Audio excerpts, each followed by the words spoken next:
in this video, we're talking about how to increase your watched hours. So, usually we get asked by a lot of new creators and creators looking to increase some of their concurrent viewers, but also watch time on platform, what they can do to actually improve on hours watched to meet certain quotas, to hit ad revenues, to make more earnings, basically to just grow their community, but also engagement over time. One of the big things that we always look at is engagement. Now, Hado, you can probably speak to this really well, more than me, but engagement being on content, what is something that you do to try and build engagement for your content, but also for your audience? I feel like a lot of people do struggle with this, and I think sometimes it comes down to the game you're playing.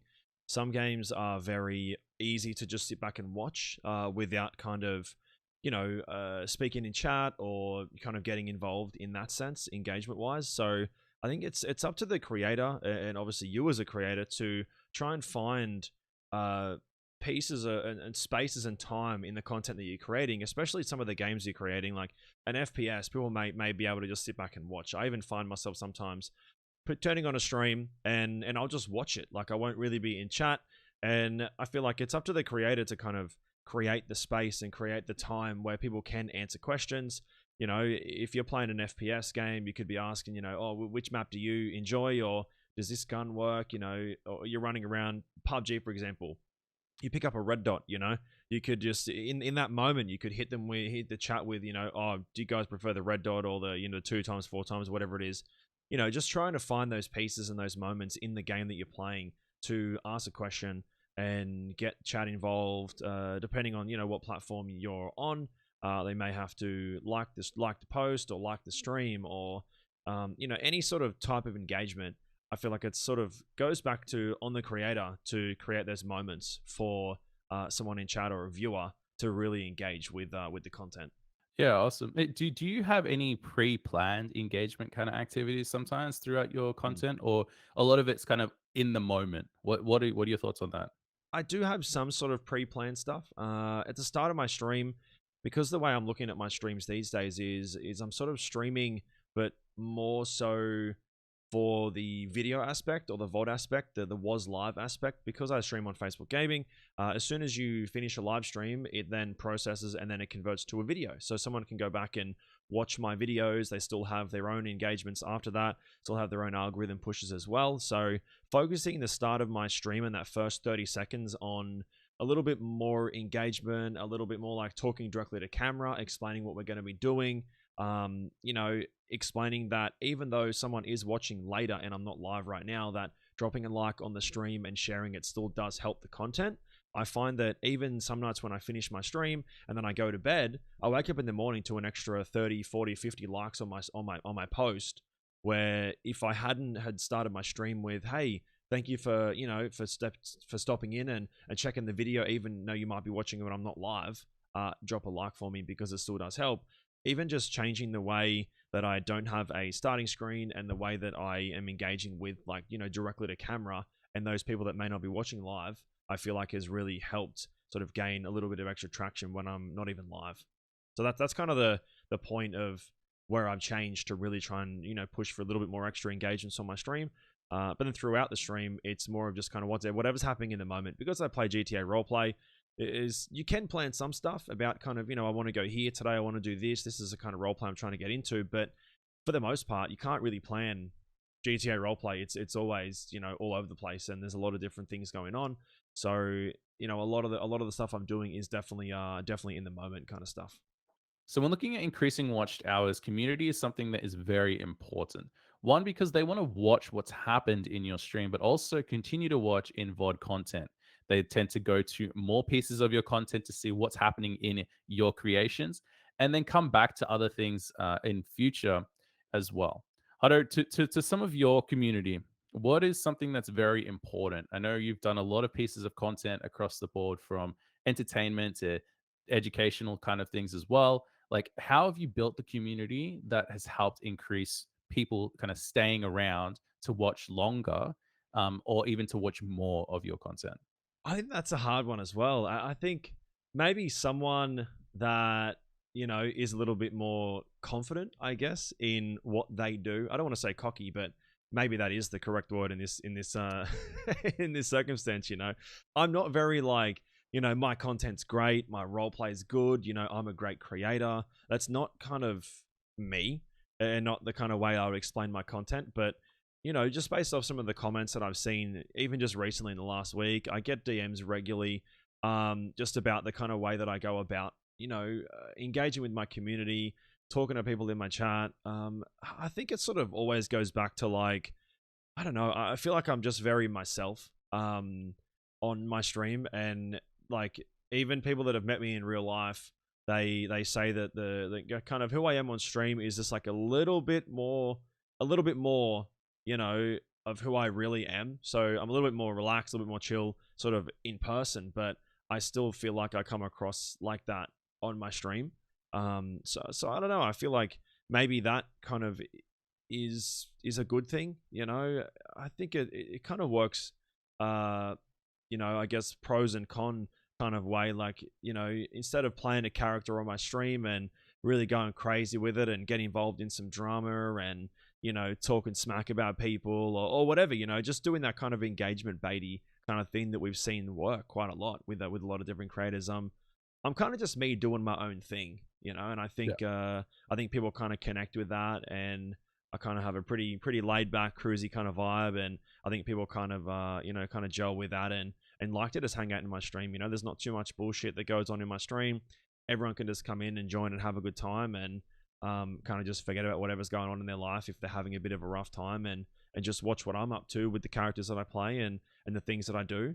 I think the way that I kind of engage with my chat is, people have always said that, like, they see that the way I come across in chat, they see the way that I come across to people that support me. If people are giving subscriptions or subbing or giving stars or whatever it may be, I feel like I've never really had a lot of money in my life, and people that are supporting my content financially, whether it's a little bit or whether it's a lot, because it has been little bits over the years and it has been a lot of money over the years as well.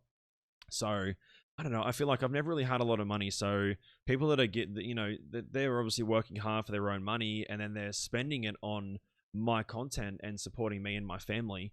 I don't know. It still, even to this day, still hits me in like pretty hard when people are so generous with their one time to their money.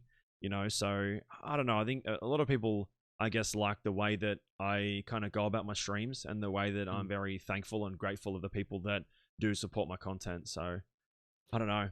I think hopefully that answers something. Either be yourself, and just do you, and hopefully people like it. If not, then I don't know. I don't know what to tell you. Yeah, I Or think it's create a character that you want to play, like Doctor Disrespect. That's not who Guy is realistically. And it's a character, and people love it or people hate it. It's one of those things. So, but playing a character that way allows people to love and hate but watch at the same time and create their own kind of opinions, and that's kind of how that kind of explosion happens. So I don't know, hopefully that answers some of the question in a way. does. There's a big thing they're talking about authenticity. And I Mm. think that is something that helps build communities. Through a lot of the content we review, a lot of the creators that we talk to, entertainment tends to be the number one factor and at creating community and building content. I know, Hado, you've got a lot of entertaining content, both on your drifting videos on one platform, and then your standard other videos, and then a lot of what's happening in city right now for your arc, your stories, and everything. Like, talk Mm. us through how you kind of go through the entertainment process of your content creation. I guess it's sort of changed over the years. It definitely has, with a lot of the different games that I've played, and I think it's about kind of the game that you're playing, especially if you're kind of sticking to one game, which is what I normally have done. I've never really been like a big kind of variety streamer or a variety content creator. I've always had one game that I'm playing at the time, and it's something that I've stuck to. It started off with Minecraft, then it went through some FPS sort of phase for a little bit, and then it jumped to RuneScape there for a couple of years, and now it's been GTA roleplay for just over 3 years now. So, and I think the GTA roleplay stuff is definitely something that I'll be sticking with for the foreseeable future. And I think for me, in terms of like diversifying the content that I'm creating, I really tried to find which content worked on different platforms, and then I built my stream around trying to get content for that specifically. So yeah, so with my stream now, because I've kind of figured out what content works on in my Facebook page, my TikTok, my YouTube Shorts. Now I can kind of figure out exactly what I need to do in my stream to really, one, keep the content going for the stream, keep the engagement going for the stream, and all the entertainment and everything else I'm trying to bring to my stream, but also allow the stream to feed the next few days of content for the other platforms. So I know that the funny stuff and drama sort of stuff in character in the roleplay really works on the Facebook page. So I always try and like have some, you know, silly stuff, someone flying out of a car, you know, just some really dumb stuff that's just easily, you know, just like entertainment, you know, just funny stuff. And I know that always works well on Facebook, but I know drifting and car stuff really works on my TikTok and my YouTube Shorts. So I always at least try and go for a bit of a drift in the streets or at the drift school, or something like that. You know, I know that the car stuff works. I know the drifting stuff works. So having at least half an hour out of my 5-6 hour stream dedicated to that is one, you know, exciting for the stream at the time, and engaging and you know, content for the stream. But I know that I'm going to be able to clip that later and get that on my TikTok and on my YouTube Shorts as well. So, you know, I used to kind of just stream and that was kind of all I was doing. Whereas now I'm sort of changed my way of thinking, and I know the pieces of content I need to get, and I try and work that into the stream every day at least. Another big thing when looking at increasing watched hours is different types of content. We've covered entertainment, but we also recommend looking at education pieces, how to pieces, guides, gameplay walkthroughs, that type of content that actually resonates with your audiences. Now, this is probably a little bit harder for GTA roleplay on that side of things, but big thing is like how to set up 5M properly, how to set up NVE, the natural vision evolved, like those Mm. mods, like all of that is how to type content that people could probably resonate with on your stream and GTA roleplay type content because they're Mhm. looking for that information to get started. Even how to create a character for roleplay, how to put a voice on. There's all different types of topics that comes to mind for me at least when Mhm. thinking about roleplay and GTA. What are your thoughts on education type content for GTA or for just for creators in general? I watch a lot. I watch a lot of educational content, whether it be for gaming, whether it be for action sports, whether it be for car stuff, you know. So I think educational content definitely has its place, and is massive. You know, if you can do it right and you can provide the right information to people that people really want to know, especially when it comes to gaming, you know, depending on the game, you know, obviously depend on the way your kind of content goes, but if you're talking about, you know, Apex, or you're talking about different characters and how they work with other characters and that can kind of help out your team, or if, you know, there's people that are wanting to get into GTA roleplay, and someone's got a video out there of, you know, how to set up 5M, which is the program you kind of need to run GTA, to join the servers and things like that. You know, even I've looked at those. What's going on with my 5M? What's this issue? You know, even, yeah, downloading your texture packs and you know, all of your graphical packs and things like that. You know, I've used a lot of tutorials like how to clear your cache on GTA and all that sort of stuff. So I think it definitely does have its place, and I think not every creator will be able to do educational content.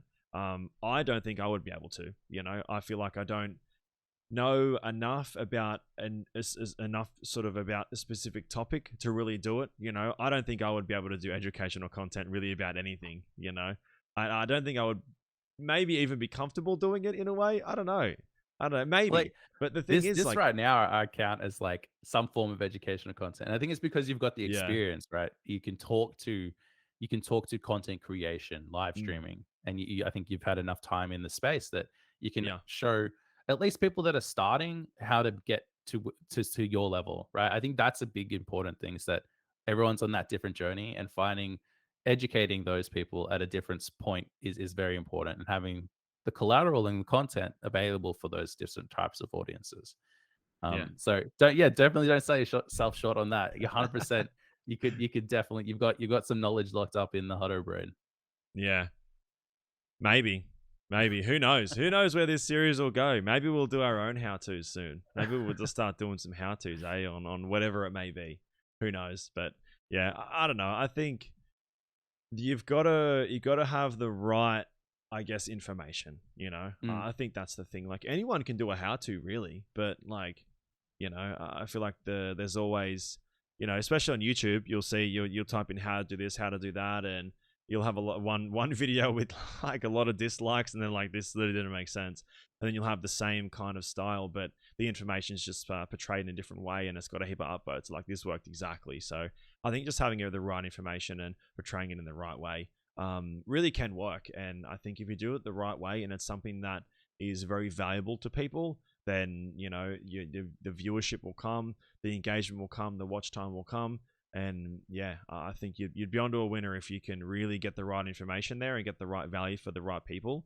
So yeah, educational content is always something that I think has been around for a very long time and will continue to be around because there's always, you know, what the next thing is, whether it be gaming, whether it be, you know, tech stuff, whatever it is. There's always a how to be done. That's for sure. So, when looking at increasing your watched hours, one of the big things that we always recommend is diversification of your content. This is talking about doing longer videos, short form videos, vertical videos, jumping on different platforms, and then also including that in the mix of your live stream. Now, Hado, I know we've been talking this a lot with our creators lately. It's like get VOD content live, get your shorts done, get this online. And it kind of, to me at least, there's been a big talk into how do you get views, how do you get watched minutes, watched hours when you're not live, when you're not live streaming, when you're not there physically doing it, live and everything there, and gaining those watched hours after the stream with your was lives, or building out the content so that they can find it and come to your live stream when you are live. What are your thoughts on that and kind of the Mhm. direction that it's been taken, especially I guess like the past 12, 24 months has been a big shift of live Mm. stream only to live stream and VODs or VODs Yep. with live stream. I think there has been as well. I think a lot of people that I know as well that are, you know, full time streamers, they just stream. That's all they do. That's what they do, and it definitely works. It definitely can work. 100% can, and it will. And you don't, like, I guess, necessarily need to always try and diversify your content and push your content. You know, there are a lot of content creators out there that don't do anything themselves. They just go live on the platform of their choice and just send it. But for those that are kind of in more in that growth stage, I guess the one thing that we've been trying to work with a lot of the creators that we're working with at the moment is diversifying their content, spreading their content out across multiple platforms, you know, trying to find a new audience that can bring them back to your live stream, or you might even find a new audience somewhere else. You know, we've had a few people that hadn't really done sort of too much on TikTok, and we were like, get your content on TikTok. The way that you make your content, really push that. And their TikToks are blowing up right now, getting huge numbers, hundreds of thousands to millions of views, you know, and that's just an extra sort of audience they found, and they'll keep pushing that and they'll keep growing, and then that'll sort of feed back into the rest of the content that they're doing, because